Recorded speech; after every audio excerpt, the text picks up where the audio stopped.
How to get your spouse back. Hey guys, my name is Danny and I'm your life and relationship coach. And today I wanted to talk about how to get your spouse back. Now, if you are currently in this situation, I empathize with you. I know it is an incredibly difficult situation to be in, but I want you to commend yourself for watching this video because that tells me that you are willing to fight for your relationship. A multitude of things could have happened in your relationship. It could have been a breakdown in communication. It could have been a breakdown in intimacy, infidelity, whatever the case may be. I wanted to tell you that there's absolutely hope in getting your spouse back, but you have to commit to the process. You have to commit to the steps. I am not here to sell you some overnight solution or, tell you one or two things that's going to completely revamp your relationship overnight. That's not how this works. This is a marathon. This is not a sprint. So if you are willing to be patient, if you are willing to commit, and if you are willing to acknowledge your faults that may have led to the breakdown in the relationship, then you have clicked on the right video. So let's get started with some of the things that you can do to win your spouse back. Number one, self-awareness. Self-awareness is crucial. It is the beginning of everything, because if you are not aware of what the problem was in the beginning, how are you ever going to be able to solve it?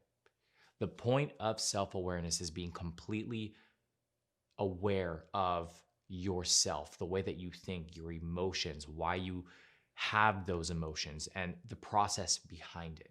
So in order to get to the root of the problem in the relationship that led you to the point of having a breakdown in your relationship, it starts with you. It starts with you taking the time and investing in yourself and taking those quiet moments and stepping back and saying, what went wrong? When did it go wrong? What was my part in the breakdown? What was my partner's part in the breakdown? All of those questions, the tough questions, all come with self-awareness. Number two, space. Space is so important. And I know it may seem counterintuitive, and I'm telling you to step away from the relationship when you are trying to fight for the relationship. But what we as humans have a tendency of doing is that when we feel like we are losing something or someone, we hold on tighter. And by holding on tighter, what we are actually doing is pushing our partner further and further away because they feel suffocated. They are already in a mental and an emotional space where they don't know if they want to be in this relationship anymore. So if you are not allowing them space, if you are suffocating them in that sense, it will only make the situation worse. So space is necessary, and it's actually a really good thing because it gives you time to reflect. And it's something that I like to call the 3 R's. It's reevaluate, reflect, and reinvent. So you reevaluate yourself, your part in the relationship, you reinvest in yourself and the relationship, and you reinvent yourself throughout that process. Now, that doesn't mean you become a completely different person, but that means that you are conscious of the mistakes that you made, and you consciously and actively make the changes necessary to improve the relationship. Number 3, listening. Listening is something that is absolutely necessary in every relationship, even when there is not an issue. Because if you want to avoid issues, you have to listen to your partner. You have to understand where your partner is coming from. How will you ever have effective communication if you are not listening? So, one of the techniques that I like to suggest to people is something called reflective listening. And what that is that you consciously make the effort to understand the idea or the concept that your partner is trying to explain to you, and then you repeat that back to them so that they know that you understand the concept. And not only that, but you're repeating it back to them for confirmation. And in doing that, your partner actually feels like you are listening to them, that you are understanding them.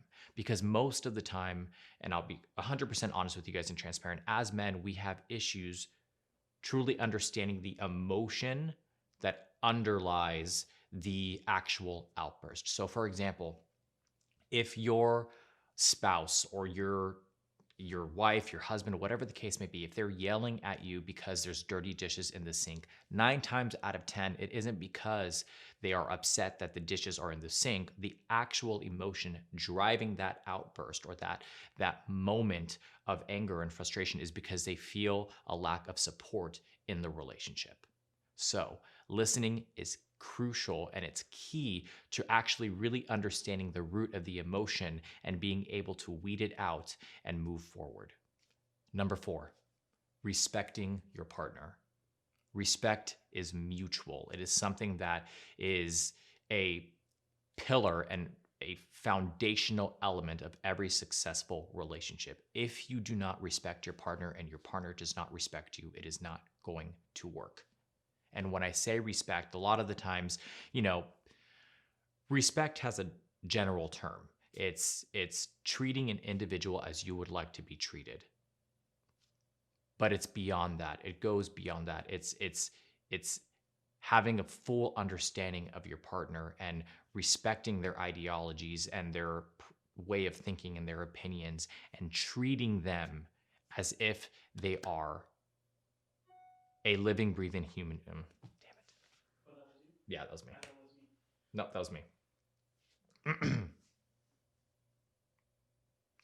And treating them as if they are a living, breathing human being.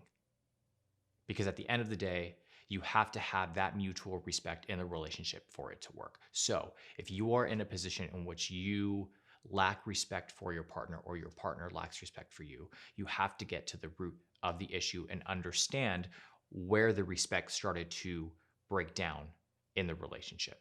You will not be able to communicate effectively. You will not be able to listen to each other. You will not be able to follow any of these steps if there is a lack of respect in the relationship. If you feel like you're related or connected to this video, please make sure you hit like or subscribe below. I would love to hear your comments on this topic. If you relate to this topic, if you have a similar situation that happened to you, or if you just generally have questions about the topic itself, please make sure you put those in the comment box below.